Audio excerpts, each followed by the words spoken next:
Welcome to the Darkstream, VoxDay, voxday.net, and unauthorized.tv.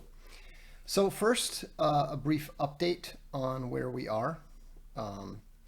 As far as we can tell, Stripe does appear to have mostly, though not quite entirely, cut us off, which we don't really necessarily follow what that signifies, but we're not wasting any time on trying to find any sense in this. They've already admitted that we didn't violate anything. They've already admitted that we didn't do anything wrong, and let's face it, they're not a reliable partner, so we don't want to have partners who are not reliable.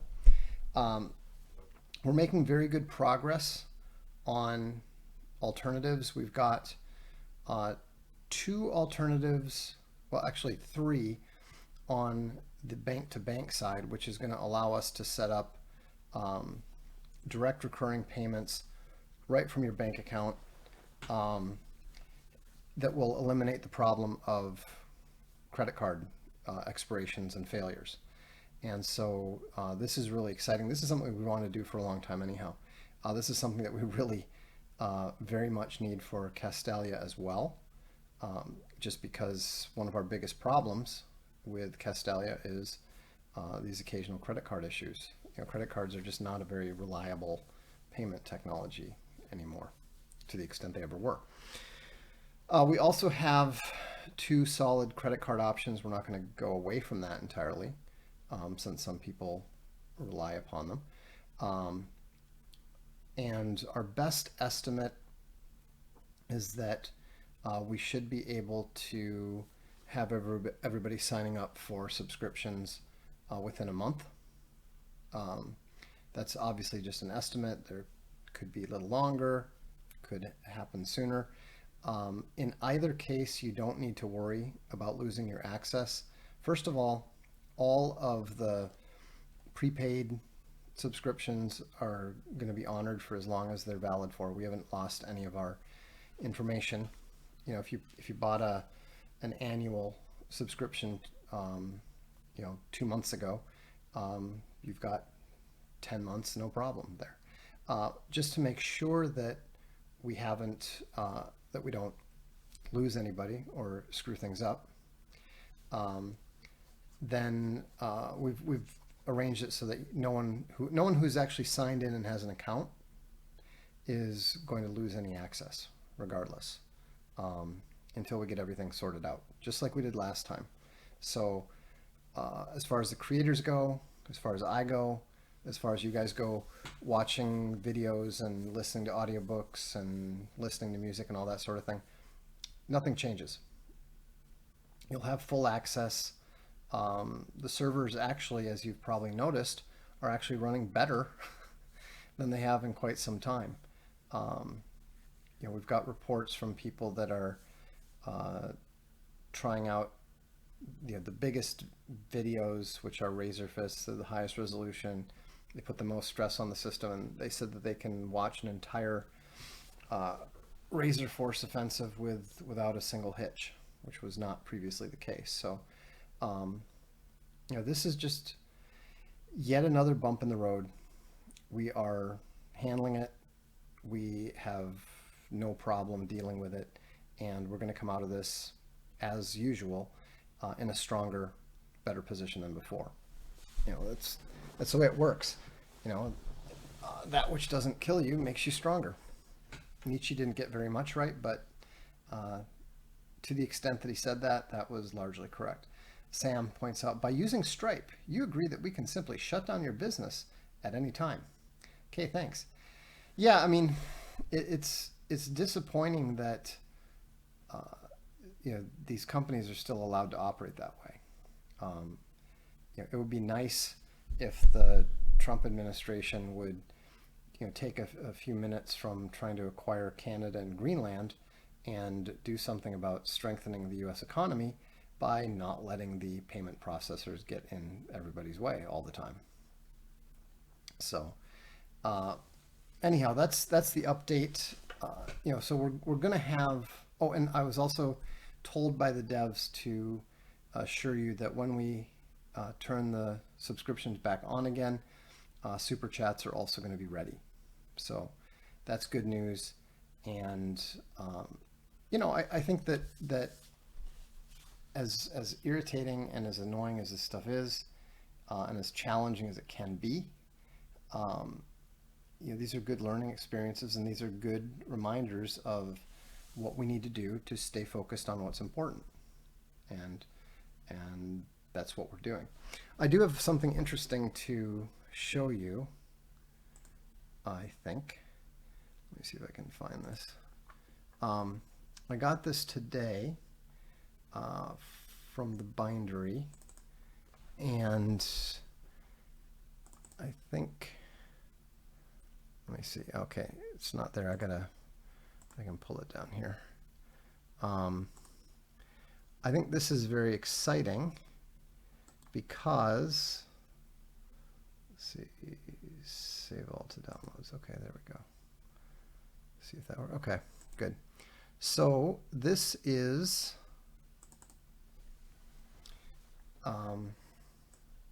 oops, grabbing the wrong thing here. This is one of our new cases. We're having, if you remember, I told you we were having some glue troubles. And so the glue issue has been fixed.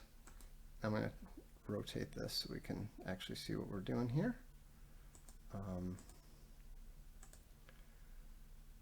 Rotation.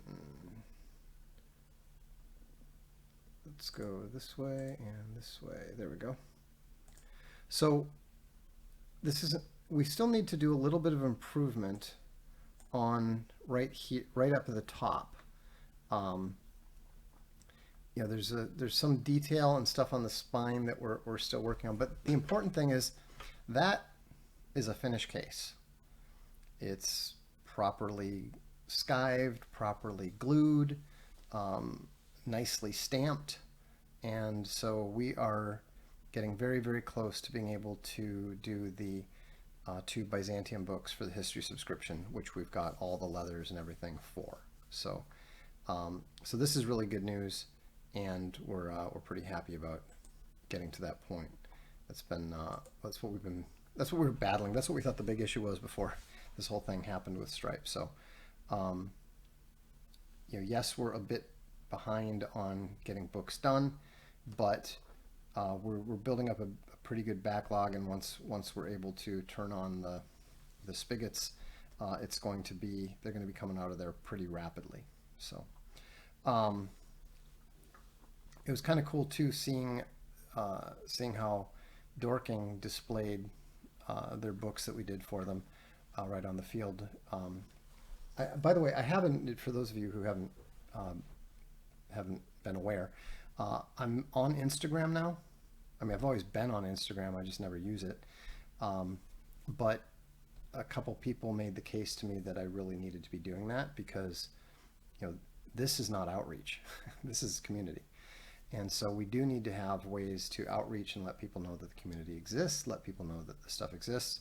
And so I've started putting up one thing a day on Instagram, book stuff, music stuff, the occasional meme. And so anyhow, if you happen to be on Instagram, I will put the name in. It's basically just Vox Day with an underscore in between. That is my Instagram ID, and so if you are on it, feel free to follow. I probably won't follow you back just because I don't want thousands of things in the feed, but it's there if you wish. Now let's talk about something more fun, and that is Snow White. our own Dark Herald very bravely threw himself on the grenade for us, and he does not recommend it. The Dark Herald does not recommend Snow White. By the way, if you haven't subscribed yet to Archaven Comics, you really have to, because not only do you get daily comics, you get regular Dark Herald. He says, don't read anything by Tanith Lee before seeing a terrible fantasy movie. As bad as it was always going to be, it made watching live, for values of live action, Snow White so much worse. So it was never going to be a good movie. It really isn't possible for Disney to do that anymore. Everything Disney produces now is a shake and bake, homogenized visual content product rather than actual entertainment. Current year Disney films are creatures of diversity, quota, checkboxes, audience polls, and the whims of studio heads who have nothing that approaches the creative instincts of a Michael Eisner or a Jeffrey Katzenberg, and certainly not a Walt Disney. This was all completely expected, and given the amount of reshoots, I knew going into the theater that it was going to be another cobbled together Disney Frankenstein movie. But this was cinematic incompetence. This project was a bad idea from the very start for one very simple reason. Whatever got made could not be compared favorably to the original version. This is largely because the general public likes to think Snow White is better than it is. Don't get me wrong, the OG is not a bad movie at all, but it is a primitive one. How could it not be? Steamboat Willie came out a mere 9 years before Snow White was released. That's actually incredible when you think about it. They went from Steamboat Willie to Snow White in 9 years. We've actually gone downhill from, say, like the original Matrix. Walt went that far that fast. We'll skip the details. We don't care about the success of the old one. The film decided that all things being equal, it needed to provide an explanation for Snow White's melanin surplus, because of course it's being the star is a young woman by the name of Rachel Zegler, who was previously billed as being perfect for West Side Story because she's supposed to be Hispanic. Of course, the real reason she was perfect for West Side Story is that West Side Story is actually not about Puerto Ricans. It's not. The Puerto Ricans are actually a metaphor for Jews. And as it turns out, Rachel Zegler, her mother's from Colombia, her father's from Poland. Hence the name Zegler, which, speaking as somebody who does have the occasional ancestor of the original Aztec Mexica peoples, they don't have names like Zegler. They just don't.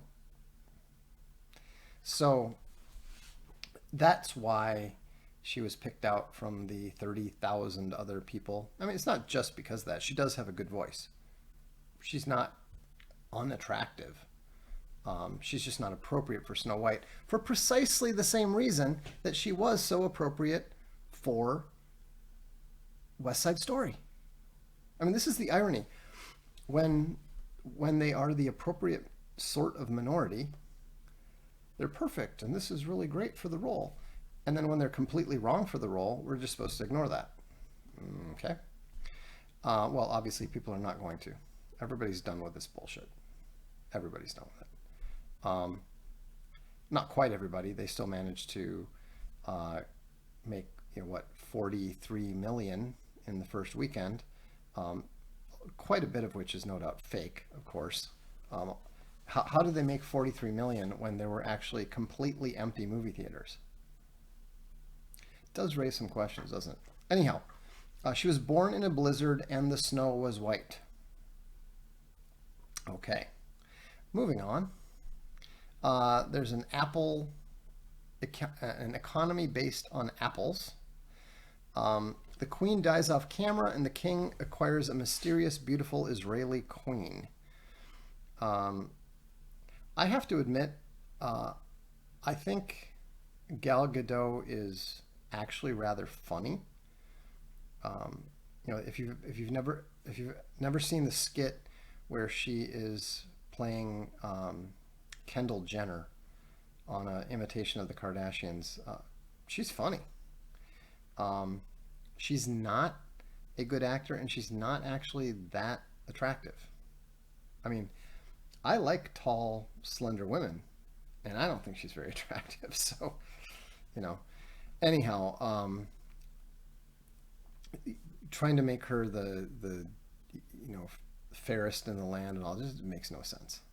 Um, anyhow, uh, the hippie king decides to get killed defending his borders. Although, given the ethnic makeup of his realm, it's rather surprising that he had any. Yeah, you kind of wonder, well, who who exactly is he defending the borders against, given his multi-ethnic kingdom? I mean, this is the kind of thing that they just don't seem to grasp, that you're violating the storylines by your casting. It's just, it doesn't work very well. Um, anyhow, Snow White is singing about, I've already forgotten what she was singing about. She never stops singing. This movie had so many songs, it was nearly an opera. And there's more uninteresting. I mean, the thing is, this movie is so uninteresting that actually just reading the synopsis of what happened is uninteresting. Um, the magic mirror being at some pains to provide a believable explanation as to why Rachel Zegler could be considered in any way, shape, or form hotter than Gal Gadot, lamely declares she's fairer in that she's a good communist. Well, you know, that works. Who's the fairest in the land? Well, she is more equitable than you. The queen makes her first real mistake and summons her African American huntsman. Since this is a Tumblerina kingdom, a black man is fundamentally incapable of committing any evil act because, of course, he is a magical Negro. Surprised he's not also a saint gay. Meaning she should have farmed out her dirty work to a white man if she wanted the job done right. I'm pretty sure that isn't the message the filmmakers wanted to send. Regardless, the evil queen chose inclusivity, and she paid the price by not getting the job done. Now it goes from exhaustingly dull. See, I told you, the stuff I skipped, it was just dull. We did not need to go into detail on that. To dazzlingly incomprehensible. See, that's more interesting. I like dazzlingly incomprehensible. I'm going to grant that what the filmmakers originally had in mind was probably better than the course they were forced to take when Iger started panicking into micromanagement mode, or if not better, at least more coherent. Yeah, so this, what he's referring to here is they were trying to get rid of the dwarves because of Peter Dinklage. And so they announced that they were going to do 7 magical creatures of all shapes and sizes and colors, of course. And that was so openly, wildly, and hilariously mocked by many, many memes, some of which may have been committed by me. So they decided to do this instead. No, not instead, as well. So they created CGI dwarves because, of course, Disney, being a converged corporation, has to, you know, a multi-billion-dollar corporation has to cower in fear because one actual dwarf decided that no other dwarves should get jobs in Hollywood again. You know, I find it very difficult to believe that that was actually what Peter Dinklage wanted, but it's what he accomplished. And so anyhow, so they have both the 7 magical creatures and the fake CGI dwarves. It says, okay, where are we? The CGI abominations in the eyes of God. That is, oh, let's go back further. Those are the, what the dwarves are. Okay, the huntsman does the I just can't do it thing and sends Snow White off into the woods. likely to die of starvation unless she finds an apple tree, which, since the whole kingdom was based on an apple economy, I assume is quite likely. Uh, the trees she does find are evil ents who grab Snow White, giving you the very worrying impression that you're about to see the Evil Dead thing in a children's movie. By the way, that's the one thing that was taken from Tanith Lee. In Tanith Lee, there are no seven dwarves, or there are these seven evil trees, which maybe turn later into dwarves, I don't recall. But that definitely reminds me of the Tanith Lee Red as Blood. Anyhow, the ant shoves her into a hole in the ground, and she gets out of the magical pond, finds her way to the dwarf's cottage. So what's that all about? That's just boring. The dwarves come back. In the original, Snow White does the feminine thing and cooks and cleans for the dwarves as a way to earn her keep, and they come to love her for it. Here, Snow White demands that they do a better job of cleaning their house for her, and bosses them while dancing and singing uselessly like any good Marxist. I mean, it's just amazing how modern social justice ideology renders creativity not just impossible, or I should say, it renders entertainment uninteresting. It renders it incoherent, and the end product is just, like he said, incomprehensible. Now we run into Wesley the Thief and his seven magical creatures. These were we know they were, meant to be the original seven somethings that represent the seven dwarves. They were all obviously meant to have their own distinct names, characters, and personas. However, we never find out what they are. What they do have are shouted perorations, clearly meant to be the climax of that character's story arc. That doesn't work when the story pole vaults over the arc. So this is a mishmash. This is a crazy quilt that was stitched together because of problems that kept erupting throughout the production process. Snow White promptly leads a revolt against the evil queen by singing another song and slowly walking to the castle. The queen points out that she's been the best ruler they've ever had, but Snow White remembers the guards' names, so they turn on the queen. This is such a stupid trope. It's an absolutely stupid trope. You've got these people who have, worked loyally for their perfectly good Dark Lord for their entire lives, and then suddenly, because he doesn't know their name, they're going to turn on him. That's not the way it works. These are not people who have ever had employees. I mean, it's just it's one of those things, kind of like Revenge of the Nerds, where you're like, you don't. It's not a great mystery who wrote that. These are the kind of people who have, they're writing about a violent revolt, and they're turning it into a Mean Girl contest. It's absurd. Anyhow, the queen runs inside and breaks her magic mirror, which turns her into CG ash, and she gets sucked into another dimension rather than get chased by dwarfs off a cliff like the original. This was done with a potential sequel in mind that will obviously never happen, which is, of course, unnecessary. I mean, for crying out loud, Lord of the Rings had Aragorn go off a cliff, get chased off a cliff, or fall off a cliff, and he came back in the same movie. Gandalf plunged into the frozen depths of an icy hell with a Balrog and came back in the same movie. So I don't know why they felt they needed to change that, but whatever. They're reinventing the story. It's a reinvented version, reimagined. The kingdom dresses up in white to celebrate the return of communist rule and sing some more.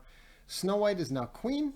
She will never marry or have children, so the kingdom has exchanged one crone queen for another, which means that the kingdom will, of course, collapse into civil war before she turns entirely gray. I left the theater sketching out my own fan fiction for this glorious socialist monarchy. It involved Azharan, or Azharn. That is the Demon King from Tanith Lee's Flat World. O says they are diametrically opposed to the good, beautiful, and true, so at best it comes out bland, ugly, and incomprehensible. So, was there anything I liked? Not really, but I will say, and I can't believe I'm saying it, that Rachel Zegler was the best thing in it. I always try to give credit where it's due, and she did her level best to try to carry this horrifying accretion of random film parts on her diminutive shoulders. She did her best to earn her paycheck, and I will not deny it. Yeah, I mean, the thing is that it's too bad for her that she's saddled by this bomb for the rest of her career, because, you know, if you've got the musical chops to credibly sing West Side Story and Snow White, you should theoretically be capable of having a pretty good career. But this is going to hang around her neck like an anchor. Now, the fact that she didn't exactly comport herself particularly well, I mean, that's on her. And that was, you know, absolutely retarded. But, you know, what do you expect from people that get everything handed to them, no matter how much talent they have? Gal Gadot, on the other hand, couldn't keep up her end of things. A Disney evil queen has to be a scene chewer. She has to be a scene gorger. Gadot is trying, but she simply has too limited a range as an actress. This was not a performance that could be saved in the cutting room splicing together her best takes. And it couldn't have been more apparent that someone else did all her singing for her. I don't really understand why they went with her. Oh, she's got 103 million followers on Instagram. Maybe he's right. I don't know. You know, that may be why they make these decisions. But it says that a mere 2 million Zegler's casting is nearly inexplicable. Considering her background, considering that she can actually sing, and Spielberg picked her out, I think we know why she was. I think we know why she was chosen. And Zegler is unquestionably the reason that this very questionable project failed at the box office. In fairness, I think it was going to fail anyhow. But she did turn out to be a promotional holocaust, incinerating the box office of a film that was getting burned down before the camera rolled. In fairness, I mean, yeah, she was obviously a PR disaster, but the whole Peter Dinklage, magical creatures, casting Gal Gadot for a role that she was not suited for, I mean, you know, you can't blame that on a young actress. Let's see here. There's the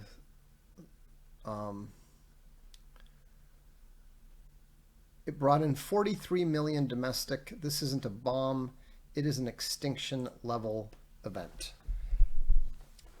We can all hope so, but I don't think that's likely. I think that you know, there's a lot of ruin in Disney, and there's, you know, the parks are suffering. The parks have become uncompetitive with Universal. And so Disney is on a downward slope, but it might take them a while to collapse entirely, because they still do a lot of business. You know, the problem is that they have a lot of debt, and so sooner or later, you know, that's going to catch up with them. But it is going to take some time, you know, and we'll have to see. So. In other news, there is going to be a Vox Day AI. In fact, there already is a Vox Day AI. There is also going to be a Legend Chuck Dixon AI. And we're still working out some of the possibilities. There's some really exciting possibilities with regards to both Castalia and Infogalactic. We don't know yet. We will be at some point, we will be putting out a call for volunteers who want to be involved in the project, and but I don't know yet what the project leader will be putting together the project leader will be putting together a list of what we need to do and a roadmap and that sort of thing, and then he and I are going to discuss it. We'll figure out what we need volunteer-wise. We'll put it out there along with the vision and see who's interested. Was that vulture screenshot from the film, or was it AI generated? It was from the film. That was her making friends with the forest animals, like the black vulture. Sam says, you can direct the what about me questions on Sigma Game to Vox Day for dressing down for Vox Day I. Yeah, let's see if we've got anything interesting that's popped up yet there. Okay. I'm looking for the post that we had that. Okay, here we go.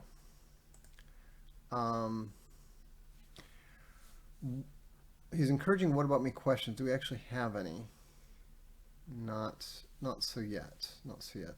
But it does say, what's your advice to deltas in the workplace? And this has obviously been trained on Sigma Game as well. My advice to deltas is brutally simple. Know your place and excel within it. The workplace isn't designed for deltas to rise beyond their natural competence level. That's how you get the Peter principle in action. I think this is reading exactly what my post was, to be honest.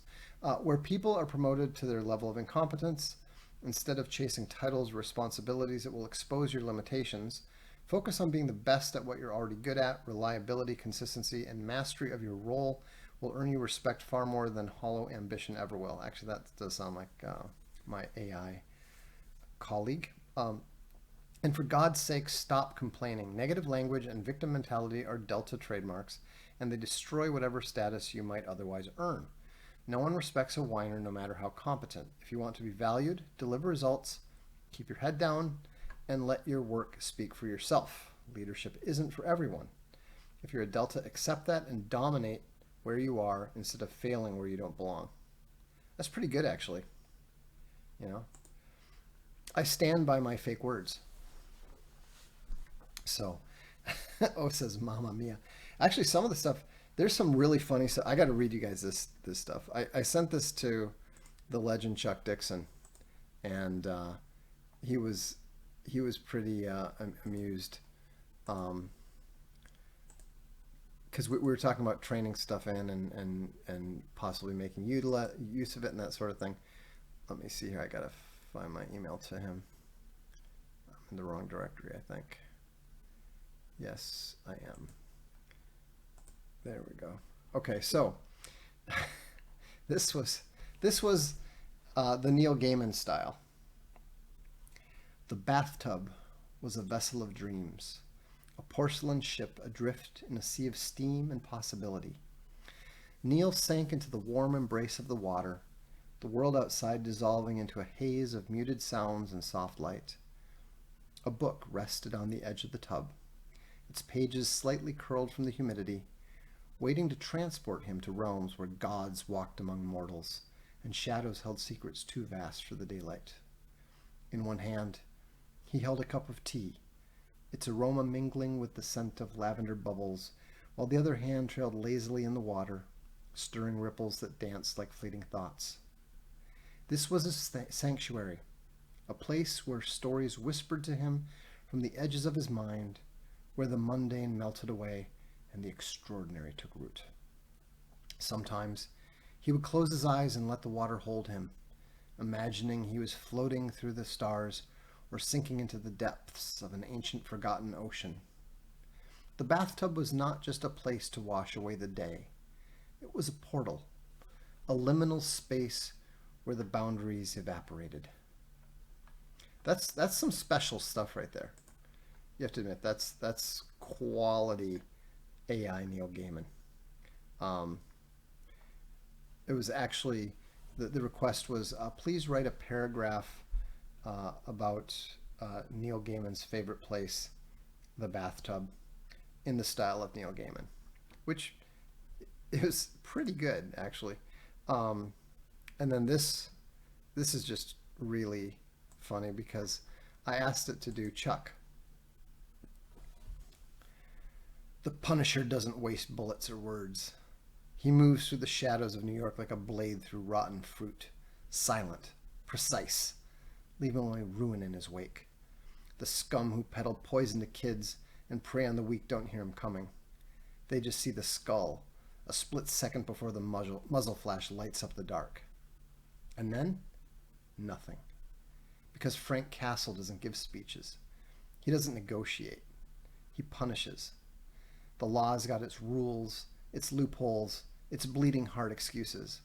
But in his war, there's only one rule. You pull the trigger, you better be ready to eat the bullet. And tonight, the butcher's bill's coming due. It's kind of funny because it actually added a note saying, Dixon's hallmarks: tight, hard-boiled prose, no-nonsense action, moral absolutism with zero remorse. Every sentence is a hammer strike. Which is actually pretty true. It's actually pretty good. Anyhow, I think that the whole thing is going to be that is spot on for Chuck, isn't it? It was interesting too. I put 4 paragraphs and 4 lines of dialogue from. This is pretty funny. We should take a look at this. So let's go here. What's the page? There we go. Let's go settings. Okay.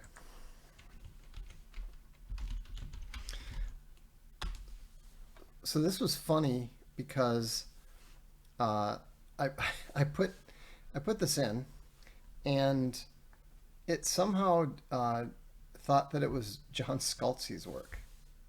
Other possibilities being William Gibson, Neil Stephenson, both reasonable considering it was kind of cyberpunk, and Andy Weir, which makes no sense to me.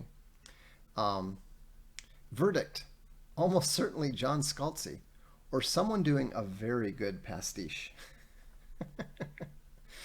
Anyway, I said, no, it's not. It's mine. It's not John Scalzi. And it's like, oh, well, here's why I got it wrong. And then I did enjoy this one. Apparently, my new best friend, DeepSeek, had a blind spot. I underestimated Day's range. His prose of Arts and Dark and Light is more archaic epic, but Shinjuku Satan adopts a clipped, cyberpunk-inflected voice I associated with other authors. Which is kind of funny because actually I can write like other authors better than most people would tend to assume. Most people are not familiar with Guy de Maupassant, or if they were, they would realize that I can imitate his style pretty well, and have in fact done so in 2 short stories. Well, one is, frankly, it's not even a pastiche. I just rewrote what he wrote. That was the log file, and then, which is a science fiction retelling of a reasonably well-known Maupassant short. And then the other one is much more, it's a pastiche. It's a totally new story, but written in his style. So anyhow, no doubt the AI will be really confused when it looks at the nonfiction too. Anyhow, so that's what's going on.